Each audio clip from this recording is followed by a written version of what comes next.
status quo. We gonna buck the status quo. Oh, bucking the status quo. We gonna buck the status quo. Bucking the status quo. We gonna buck the status quo. Oh, bucking the status quo. We gonna buck the status quo.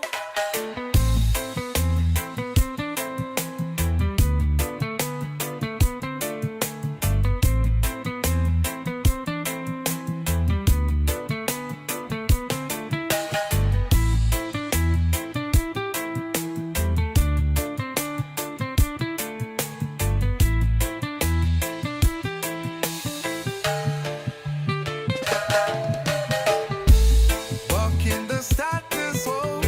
We gonna buck the status quo. Oh, bucking the status quo. We gonna buck the status quo. The foundation leads the fight. The warriors lead the tribe. When the beat drops and the spirits rise, we find the truth behind the disguise. They want us to go away, only our hearts do we obey. The foundation leads the fight. The warriors lead the tribe. When the beat drops and the spirits rise, we find the truth behind the disguise. They want us to go away, only our hearts do we obey. No ranks, no chains, just unity.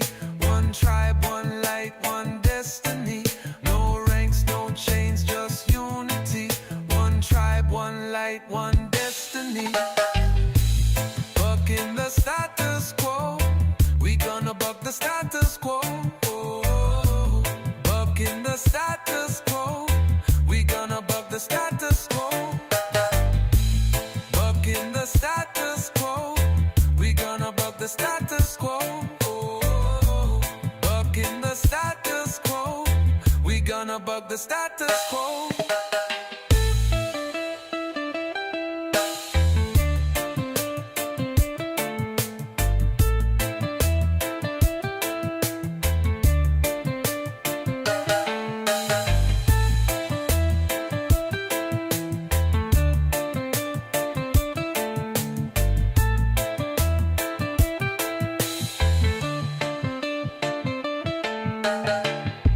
No ranks, no chains, just unity.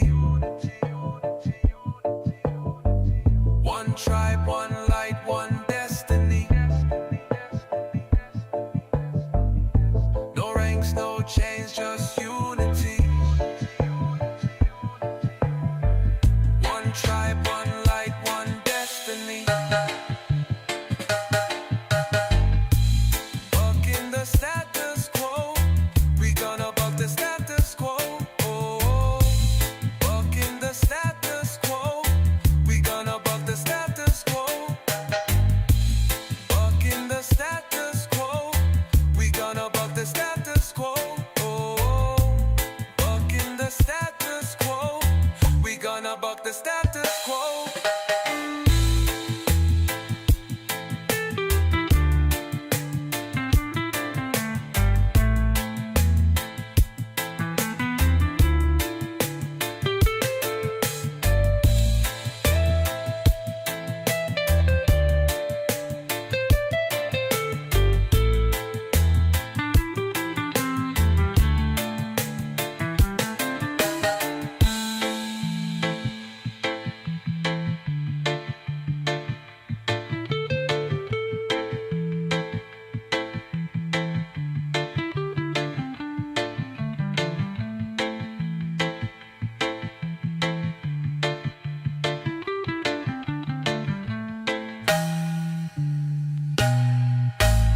Bucking the status quo. We gonna buck the status quo. Oh, bucking the status quo. We gonna buck the status quo. Bucking the status quo. We gonna buck the status quo. Oh, bucking the status quo. We gonna buck the status quo.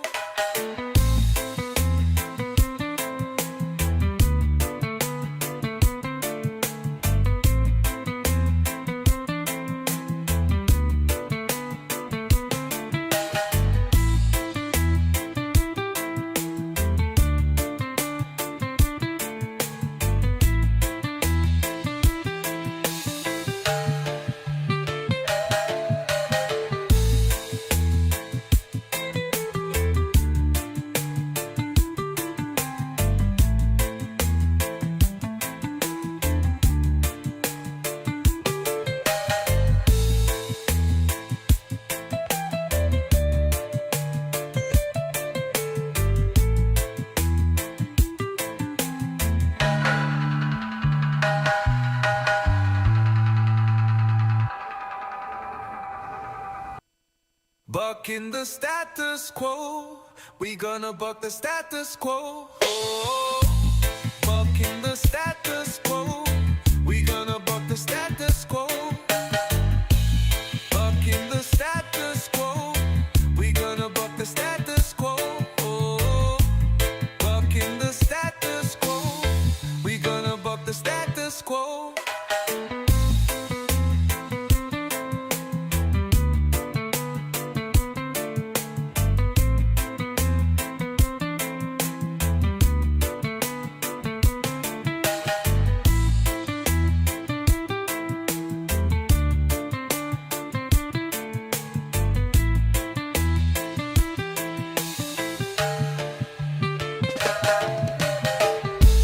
Bucking the status quo. We gonna buck the status quo. Oh, bucking the status quo. We gonna buck the status quo.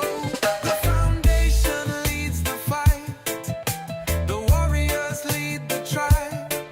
When the beat drops and the spirits rise, we find the truth behind the disguise. They want us to go away, only our hearts do we obey. The foundation leads the fight. The warriors lead the tribe. When the beat drops and the spirits rise, we find the truth behind the disguise. They want us to go away, only our hearts do we obey. No ranks, no chains, just unity. One tribe, one light, one destiny. No ranks, no chains, just unity. One tribe, one light, one destiny. Bucking the status quo. We gonna buck the status quo. Oh, bucking the status quo. We gonna buck the status quo. Bucking the status quo. We gonna buck the status quo. Oh, bucking the status quo.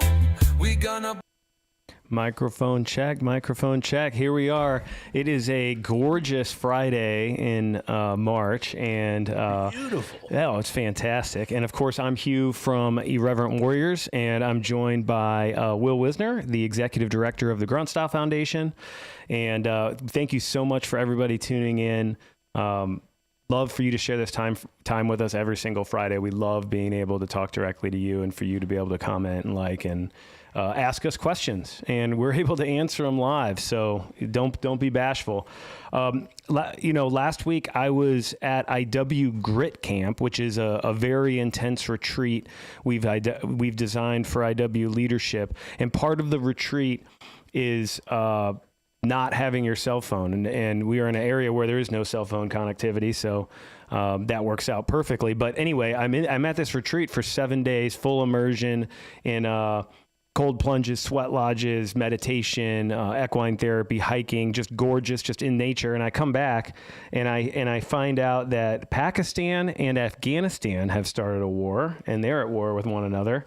And then I also find out that Israel, the United States, and Iran are at war. So it was definitely either a good week to miss or just an odd time, and then move right into what I'm told is a blood moon and a lunar eclipse. And Mercury's in retrograde and all the other things. Yeah, there's a lot. There's a lot going on. So. Yeah, I wanted to ask Will, how was that week? While I was gone, was the universe just going crazy, or is it just all happenstance? Cats were sleeping with dogs. Rain was falling from the rivers to the skies. It's been a week, man. It has been a week, and I know that you are fresh back from Washington, D.C., are you not? I got it last night. Awesome.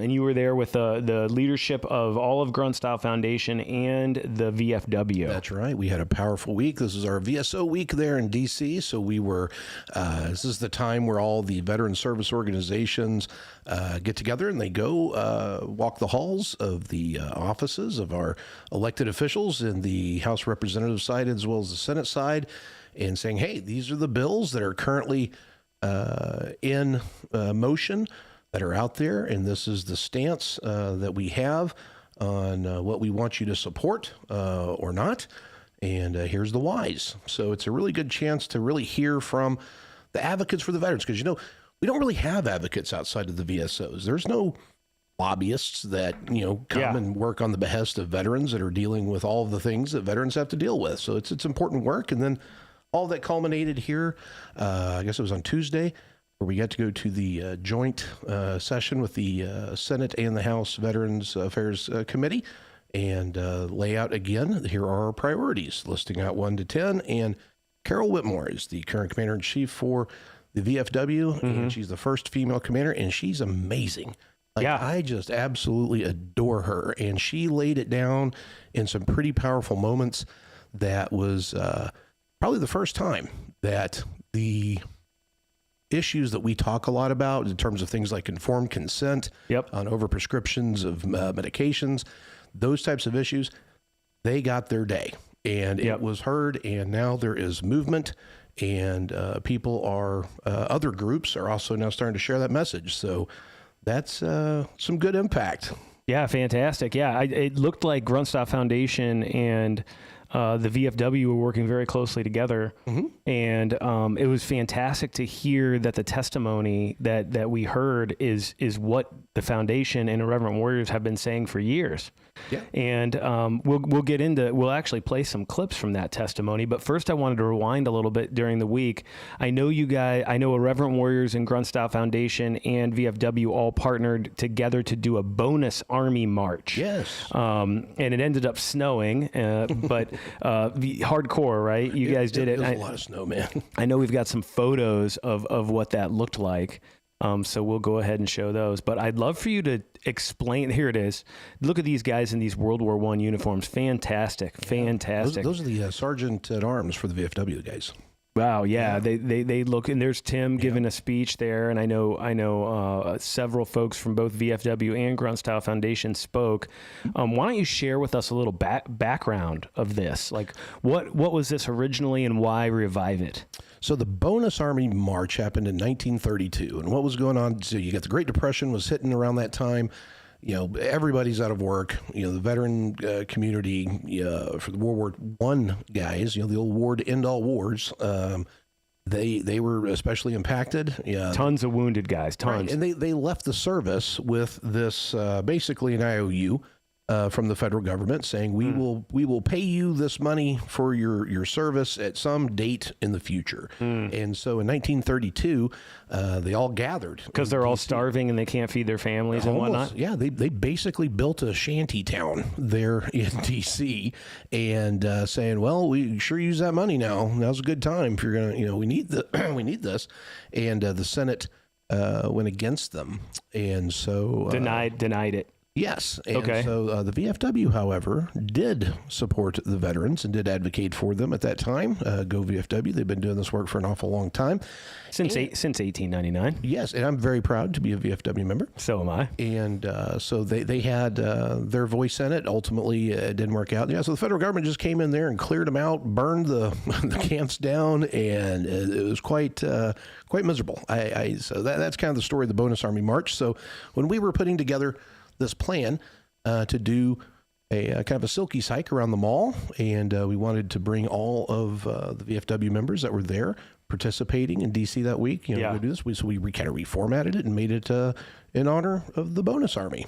And the bonus was that IOU that they were given at the end of World War I. They were given an IOU that was called a bonus. That's right. And then they, during the Depression, all their families are starving, and they're like, "Hey, can we cash this in?" And then the Senate says, "Go pound sand." That's exactly and then they send in. Who they send in? Federal troops or like cops or something to burn the camp and get rid of everybody. That's exactly. They even tear gassed them. Again. Yes. So I got tear gassed in World War I, and then I come home and you give me this IOU, and then I ask you to pay the IOU, and then you burn. Yes. and much like in 1932, here we are again. I mean, it's like history repeating itself with the whole Major Richard Starr Act that is currently the hot topic, and the VFW powerfully advocated for that, as did pretty much all the VSOs. There's different days for different groups that are coming. The VFW gets kind of their own standalone time, whereas a lot of the other groups are in a combined panel with different groups at the same time and all that. But the VFW is so large and old, it warrants its own. And so Senator Moran had made the commitment to us during the hearing And that's the guy that came on your podcast with you and Tim and Derek, right? No, that was Congressman Boss. So he is. Okay. Senator Moran is the Senate version. He is the chair for the Senate side of the Oversight Committee. Got it. And he had made the commitment that he was going to bring this issue up on the floor and ask for unanimous consent, which would have, boom, that would have been it, right? And once again, the Senate stepped in. So we had old Senator Ron Johnson from Wisconsin.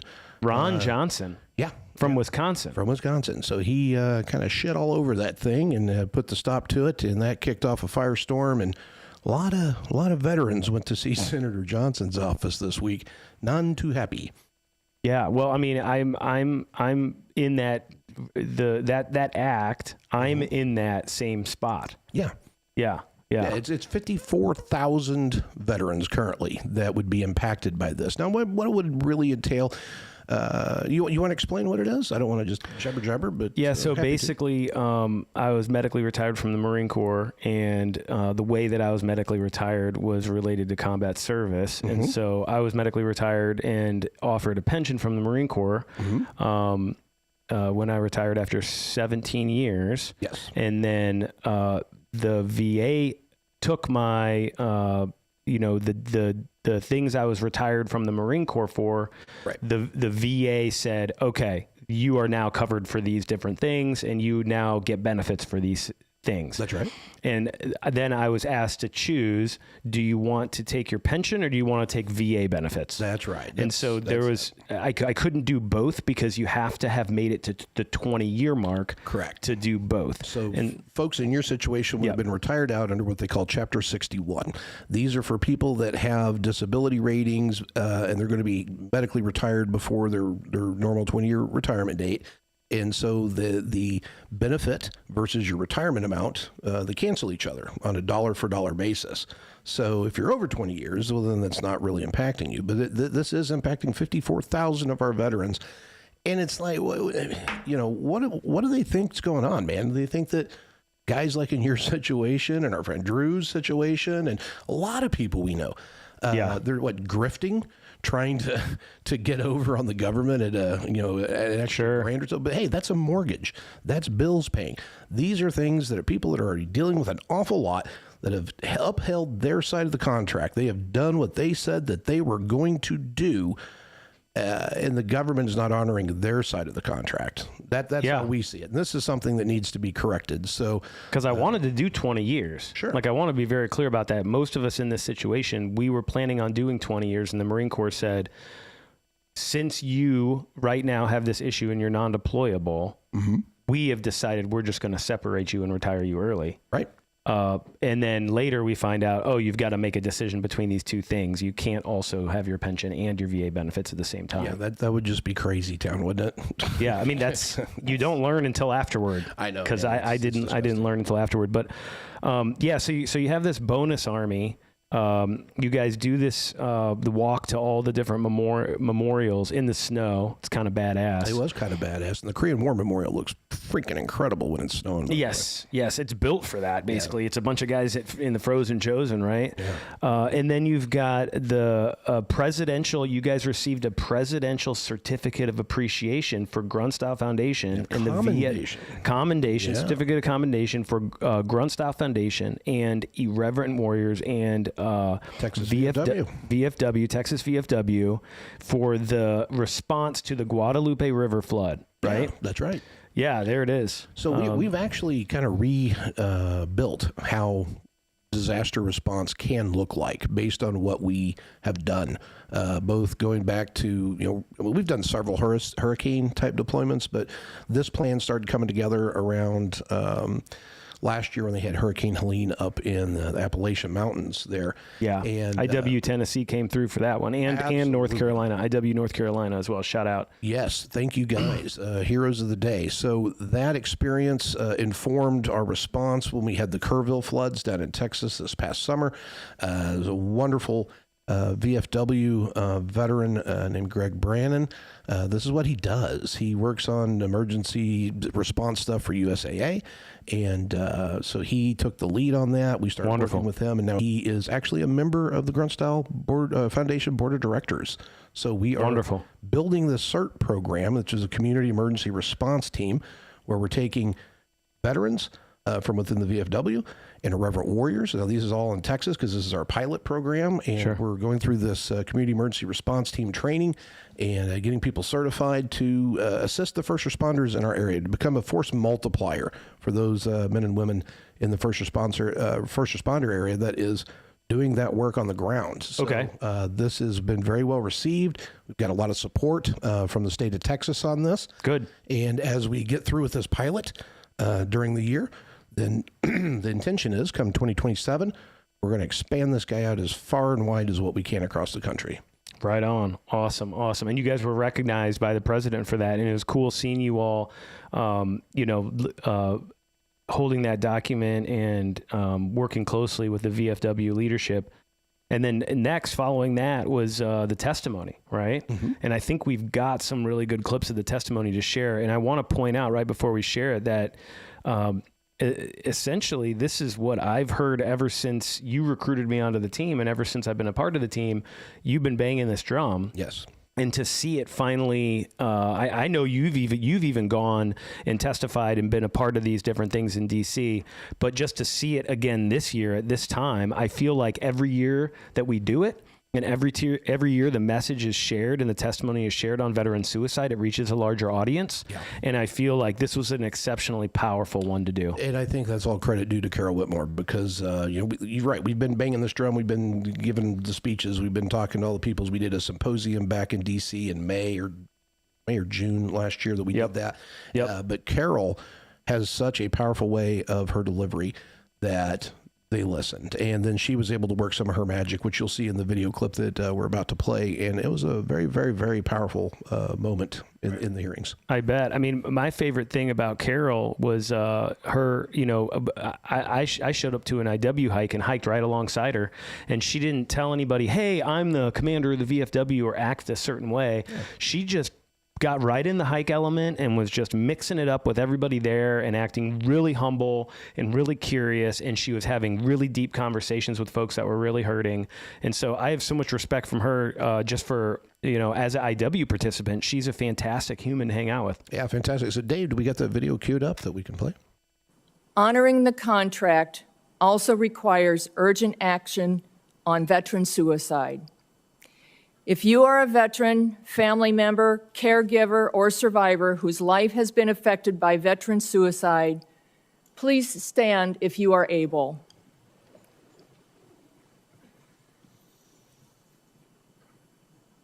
Members of the committee, this is the scope of the challenge before us.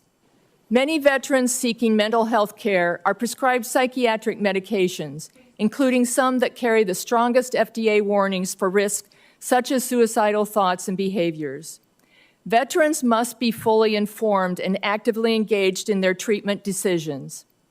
After leaving the Air Force, veteran Derek Blumke from Michigan was placed on multiple central nervous system medications by the VA, ultimately cycling through a medication cocktail that required a painful year-long withdrawal. This underscores the problem with uninformed psychiatric care. We must do better. Congress should require written informed consent for all VA prescribed psychiatric medications. Wow. That is, it's so good to hear that and to see that, because as someone who after active duty went to the VA and was screened, because you'll go in there for back pain and they'll screen you for depression and anxiety and send you home with medications. For sure. And it's funny, but over time, what has healed me has been not medications. Medications have their place and they help me stabilize my anxiety. But what ended up helping me heal was I essentially learned how to heal my own mental health via meditation, via cold plunging, sweat lodges, plants, all these different things that are alternative. And also a lot of good books, also some good therapy examples and theories to work through and things to work on about myself. But essentially, what I needed at the end of the day was to be empowered to self-heal, and to start going deeply inward. Yes. And what I found is I was just given a new pill for everything, every symptom I had, they would give me a new pill. Here's a new pill. Here's a new pill. And then, one time when I was slowly under doctor's care off-ramping one of the medications to on-ramp onto another one, I was on a vacation in the Caribbean. That was one of the most incredible vacations I've ever been on in my life. Just phenomenal service and phenomenal getting along with everybody. Everything was great emotionally, and I wanted to kill myself.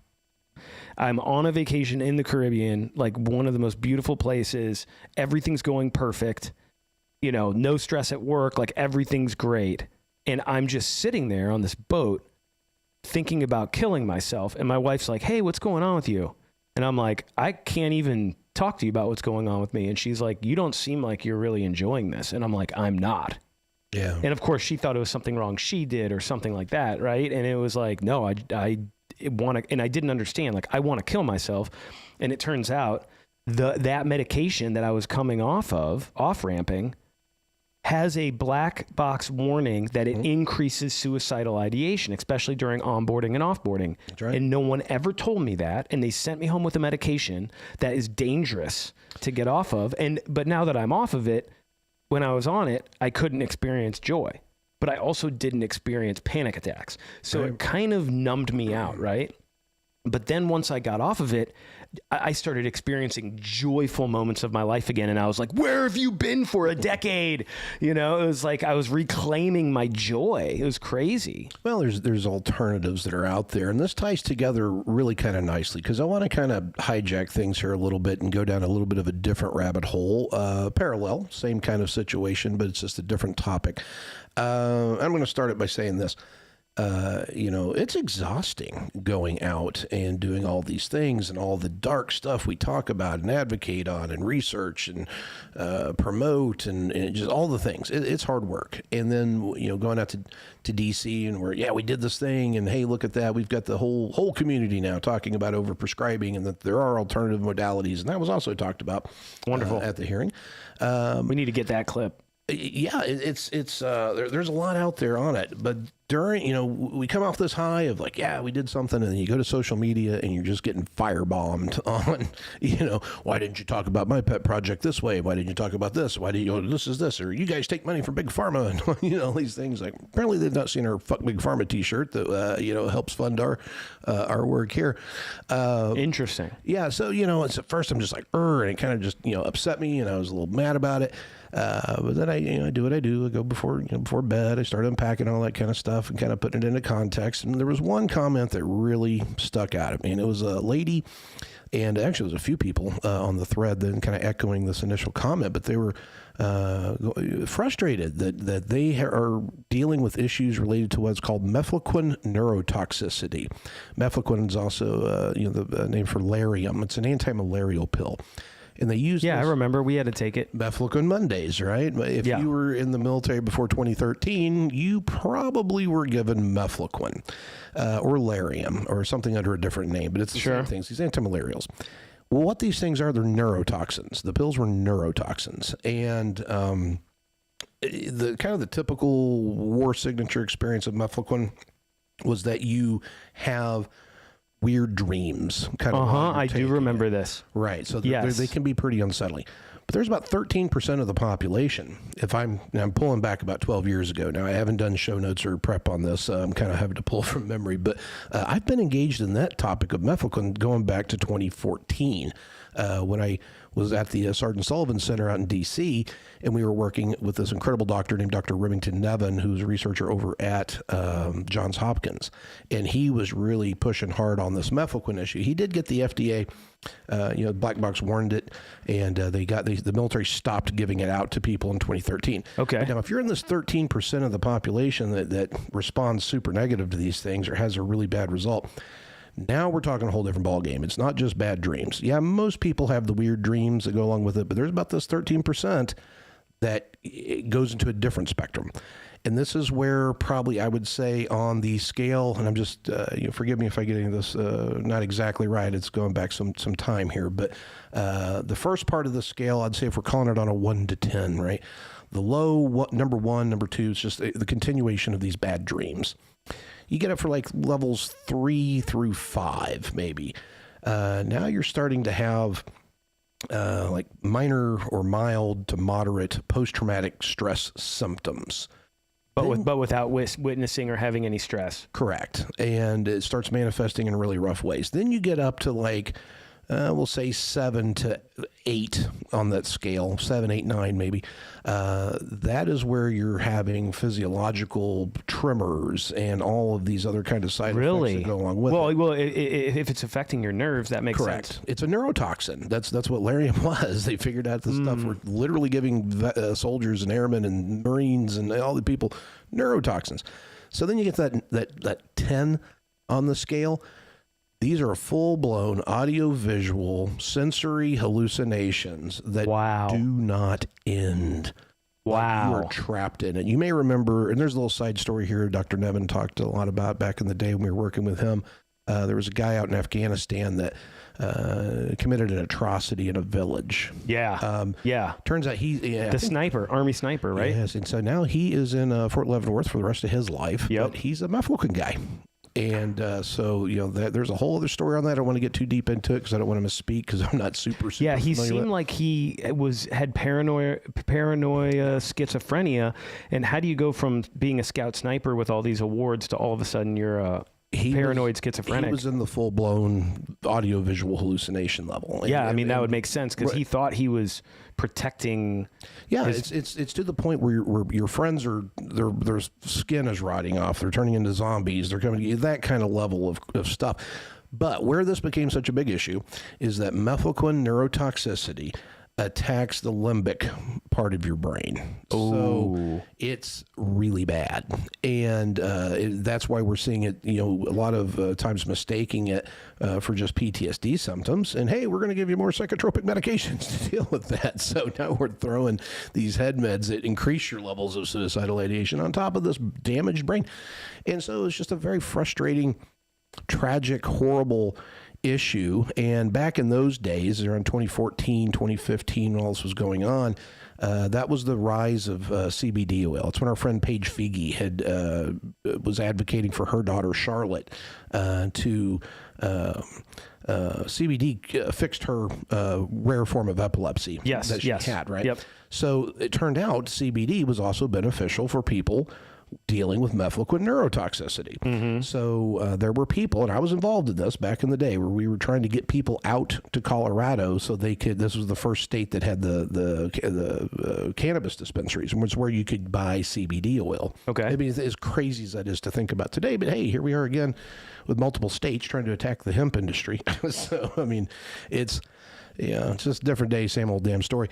But we were trying to get people out there. And the result that came from that was so damn crazy was that the VA was killing people's benefits because they were trying to go out to Colorado to do drugs is what they're doing. So, I mean, these are just people trying to stay alive and trying to find anything they can think of to keep going. And the suicides associated with this type of toxicity is just gruesome. And it's a lot of it. I think there's a lot of people that have gone down that road that we group into, our larger issue of the overprescriptions of just the psychotropics that may actually be tied to Larium mefloquine. So, at any rate, I had responded to this lady that was talking to us there on social media about, why aren't we engaged in this? We did 2 shows on this last year on mefloquine, but, not everybody is privy to all of our body of work, and I just had to decide, I'm not going to let this upset me as far as somebody trolling me online, because that's not what they're doing. This is somebody that's reaching out in desperation and frustration, and they need help. So here's what I'm going to do, man. I am going to reach back out to my old friend Dr. Nevin, who is still the world-leading expert on mefloquine neurotoxicity. I haven't talked to him in a long time, but I'm going to reach out to him. Okay. And I'm going to try to bring him on for a full-hour podcast and explore this issue. Cool. Here's where I think there's hope. There's a lot of anecdotal stories of veterans that are dealing with mefloquine neurotoxicity that have gone to Mexico to engage ibogaine, because ibogaine is regenerative and it will offer some relief. Some people have had stories where they've had to go back twice to get that, but they are reporting not a full healing of it, but a vast improvement, which is way, way better than their status quo of where they are.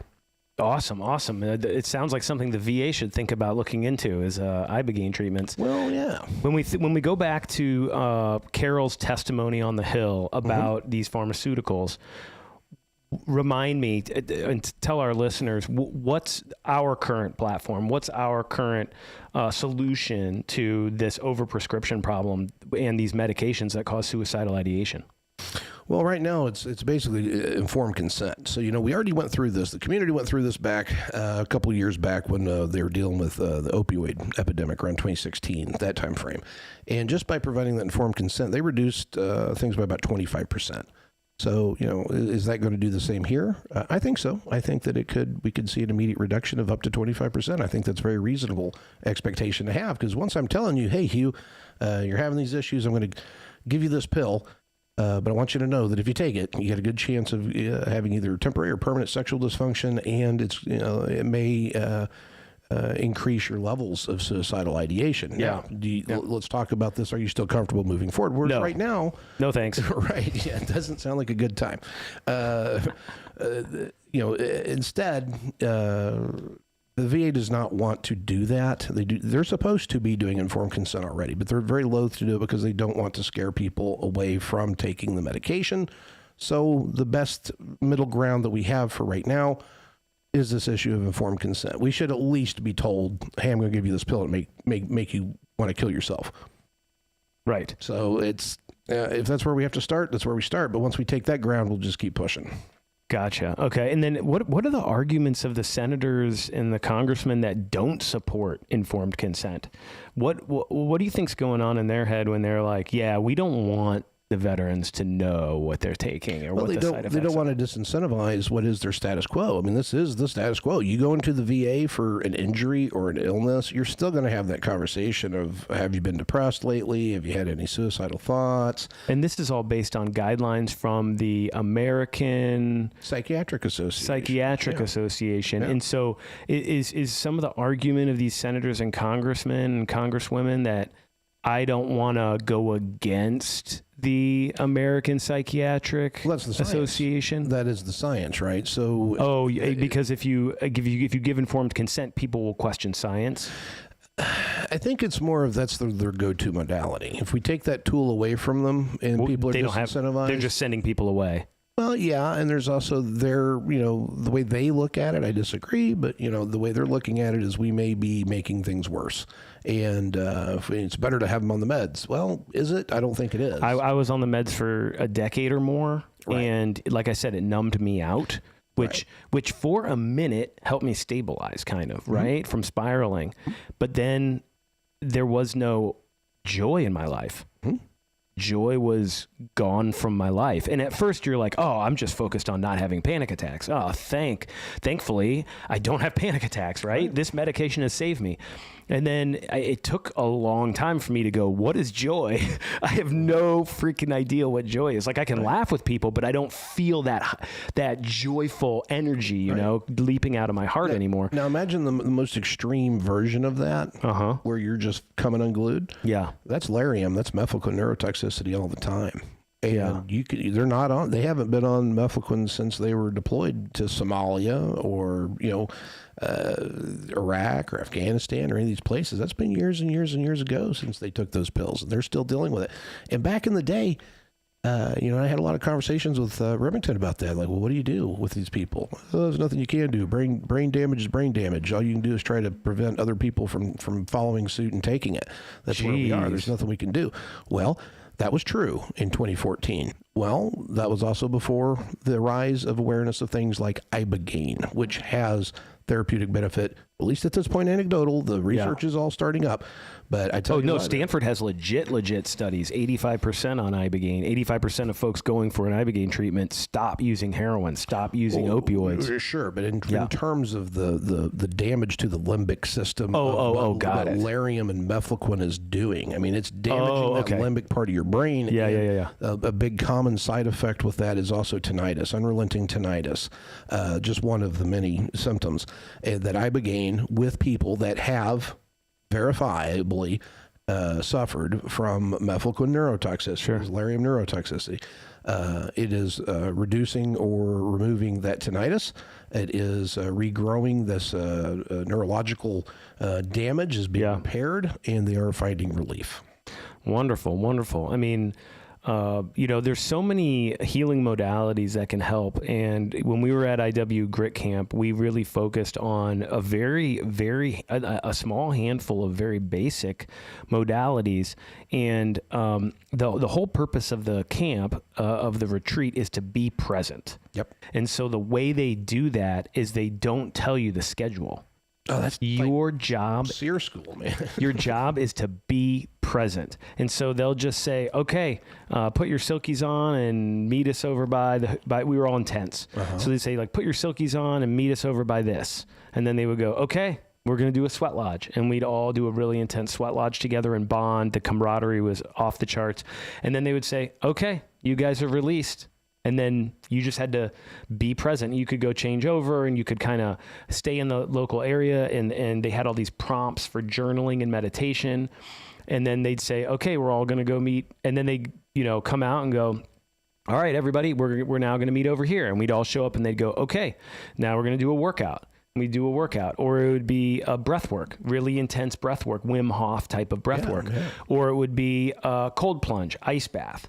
There were different times where they said, hey, wear this type of clothing and meet us at the trucks. And you didn't know what was going to happen. You may No show idea. up and surprise, it's a cold plunge. Oh, they did a bunch of times. They said, okay, we're going to go, they said everybody meet around, they had this cold plunge area. Yeah. And they said, put your silkies on and meet us over there. Yeah, and so then you we all know what's coming then at that point. Well, no, then we would meet over there and then they would go, okay, get in the trucks. And then we would get in the trucks and then they took us down to the Medina River, which was like 50 degrees. Oh, my. And they were like, we're all getting in. Yeah. And we all got in.